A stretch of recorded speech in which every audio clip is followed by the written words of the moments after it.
Welcome to the Market Money Magnet guys. आज यहाँ इस वीडियो में हम बात करने वाले हैं एक 20 रुपए के आसपास के पेनी स्टॉक के बारे में। ये स्टॉक मुझे कमेंट सेक्शन में ही पूछा गया था कैसा है, तो ऑब्वियस है जिस स्टॉक के जो प्रमोटर का होल्डिंग है वो 70% से अगर ज़्यादा है और फंडामेंटल्स में थोड़ी बहुत बात अगर दिख रही है तो ऐसे स्टॉक को एनालाइज करना तो बनता है। अब ये स्टॉक जो है एकदम micro cap penny stock type का है, तो ये एक हिडन ट्रैप है या सच में ये फंडामेंटली अच्छा है, ये चीज़ का डिसीजन हम आज इस वीडियो में ले पाएंगे। तो वीडियो अंत तक देखिए, अगर पसंद आए तो लाइक ज़रूर करना। चलिए हम देखते हैं स्टॉक के फंडामेंटल्स, ताकि हमें भी पता चले कि ये स्टॉक एक हिडन ट्रैप है या सच में फंडामेंटली ये पेनी स्टॉक अच्छा है। सबसे पहले हम देखेंगे कि इसका जो मार्केट कैप है ये करीबन 0.53 लाख का है, यानी 1 करोड़ से भी छोटा। तो आप समझ सकते हो एकदम माइक्रो कैप टाइप की कंपनी ये देखने को मिल रही है। स्टॉक पी 3 का है, जो कि सेक्टोरियल पी के कंपैरिजन में अंडर वैल्यूड स्टॉक ये देखने को मिल रहा है। ROCE 0.04% है और ROE 0.03% है। ऑब्वियस है माइक्रो कैप है तो बहुत छोटा रहना लाजमी है। सबसे बड़ी बात तो ये है, ये 20 रुपए के आसपास का स्टॉक है, लेकिन इसका डिविडेंड यील्ड 4.50% का और कंसिस्टेंट डिविडेंड पेइंग स्टॉक ये है। अब फेस वैल्यू 10 का है, यानी आने वाले समय में हमें स्प्लिट का बेनिफिट भी देखने को मिल सकता है। वहीं पे अगर हम डेप की बात करें तो डेप फ्री ये स्टॉक है, माइक्रो कैप है ऑब्वियस है पर डेप फ्री है। और वहीं पे EPS की बात कर ले अर्निंग पर शेयर की, तो 7.08 का अर्निंग पर शेयर देखने को मिल रहा है। और अगर करंट एसेट देखें तो 1.32 करोड़ है। इन्वेंट्री अवेलेबल नहीं है इनके पास। पेट्रोस के स्कोर के हिसाब से लॉन्ग टर्म के लिए स्टॉक फिट बैठता हुआ नजर आता है। पेट्रोस के स्कोर ये ऐसा स्कोर होता है जो एक स्कोर में मल्टीपल फैक्टर्स को कलेक्ट करके, बैलेंस शीट के मल्टीपल चीज़ों को कलेक्ट करते हुए ये डिसाइड होता है कि ये स्टॉक लॉन्ग टर्म के लिए फिट बैठता है या नहीं। अगर आप पेट्रोस के स्कोर को नहीं जानते क्या है और आप चाहते हैं कि एक वीडियो इस पे बने, तो P और S आपको लिखना है कमेंट सेक्शन में और हम पेट्रोस के स्कोर के ऊपर एक वीडियो लेकर आएंगे। चलिए अब देख लेते हैं हम इसके शेयर होल्डिंग पैटर्न को। शेयर होल्डिंग पैटर्न में आप देख सकते हैं प्रमोटर का जो होल्डिंग है ये 74.39% का है और पब्लिक का होल्डिंग 25.61% का देखने को मिल रहा है। अगर हम बैलेंस शीट की बात, तो बैलेंस शीट में रिजर्व्स आप देख सकते हैं कि 642.70 करोड़, उसके अलावा 642.17 एंड सेम है यहाँ पे करीबन रिजर्व्स बढ़ते हुए नज़र आ रहे हैं बट स्लाइटली है। बोरोइंग कंपनी पे ज़ीरो है, एक माइक्रो कैप है फिर भी बोरोइंग ज़ीरो है। वहीं पे अगर हम बात कर ले प्रॉफिट एंड लॉस अकाउंट की कंपनी के, तो सेल्स कंपनी के थोड़े से हमें जो मार्च 2026 से इसमें ज़ीरो सेल दिखा रहा है, लेकिन उसके पहले थोड़े से सेल्स बढ़ते हुए नज़र आ रहे थे।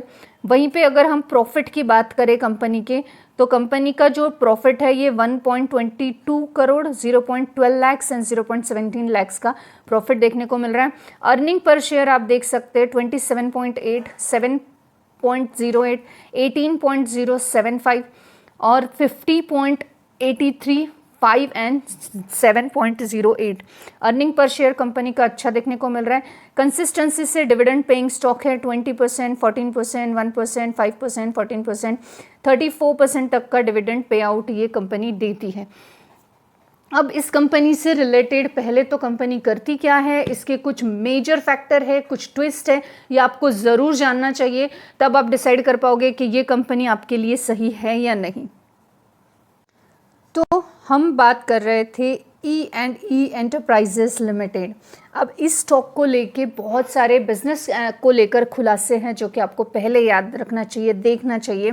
ये जो कंपनी है E&E एंटरप्राइजेस लिमिटेड, ये कंपनी फाउंडेड है 1940s में।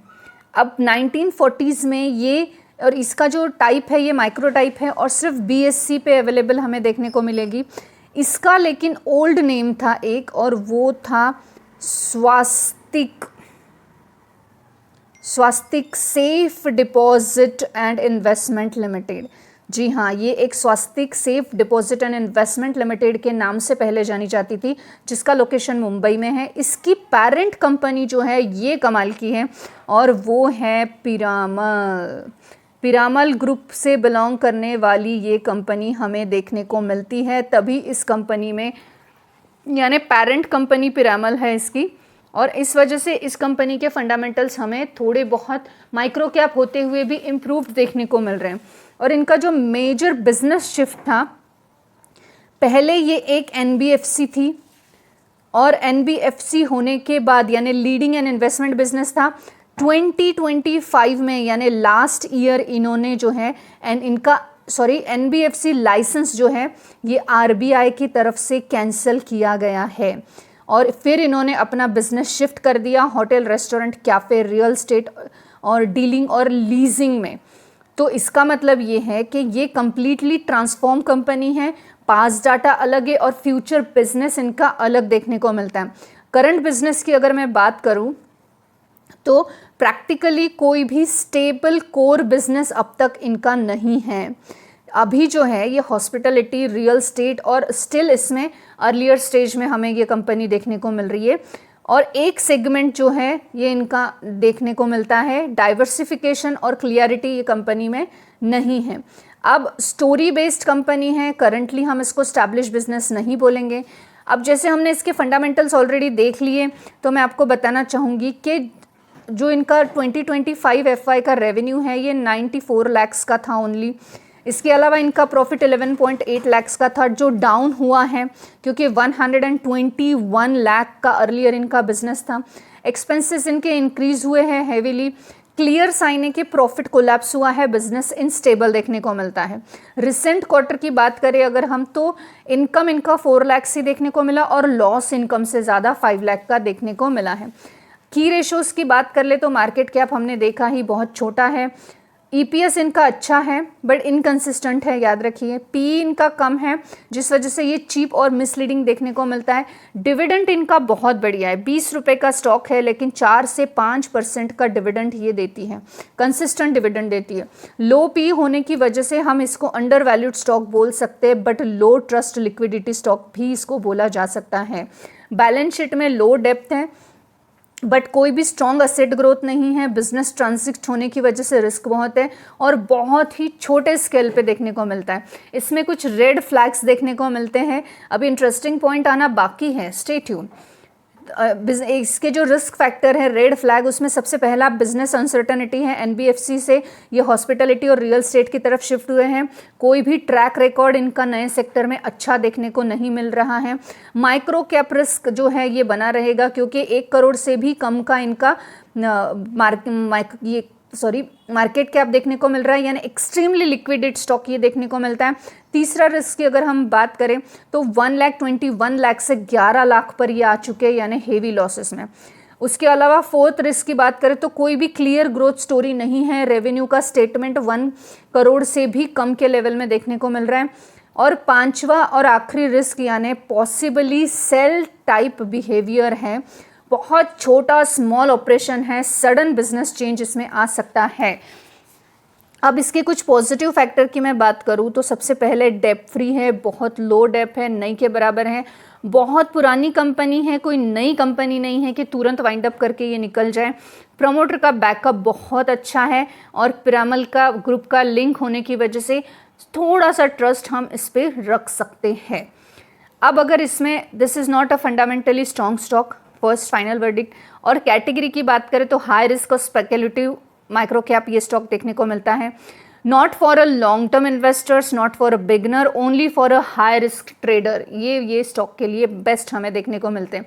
चीप दिखता है लेकिन बिजनेस अनक्लियर है, इसलिए रिस्की भी हमें यहाँ पे देखने को मिलता है। अब उससे बड़ी बात आप यहाँ पे देख सकते हैं 17 जून के दिन इसमें ट्रेड हुआ है। 4.96% का ट्रेड 22 रुपये और 22 पैसे का देखने को मिल रहा है। इसके बाद इसमें अभी जुलाई मंथ शुरू है, अब तक भी कोई भी ट्रेड देखने को नहीं मिल रहा है। अब यहाँ पे आप स्क्रॉल डाउन करेंगे तो आपको समझ में आ जाएगा। डिलीवरी पोजीशन में 15,000 स्टॉक्स का डिलीवरी उस दिन हुआ था और पूरा के पूरा डिलीवर हुआ है, यानी कहीं ना कहीं ये तपारिया का भाई हमें देखने को मिलता है। अब इसमें अगर हम जानें कि नेक्स्ट ट्रेडेड इसका क्या हो सकता है, 23.33 रुपीज़ पे ये नेक्स्ट टाइम ट्रेड होगा। अगर आप जानना चाहते कि नेक्स्ट टाइम कब ट्रेड होगा तो आपको कमेंट सेक्शन में यस लिखना है और हम उसके ऊपर एक शॉर्ट वीडियो या एक शॉर्ट्स लेकर अपलोड कर देंगे, या आपको वहीं पे कमेंट सेक्शन में आंसर इस चीज़ का मिल जाएगा। This video is only for the educational purpose. I'm not giving any recommendation here, neither buy nor sell. I hope this information is informative for you. If you have any question regarding this video or a stock market, please do comment. If you want me to do fundamental analysis of any stock, so please name in the comment box for specific stock and I'll do the fundamental analysis for you. Thanks for watching.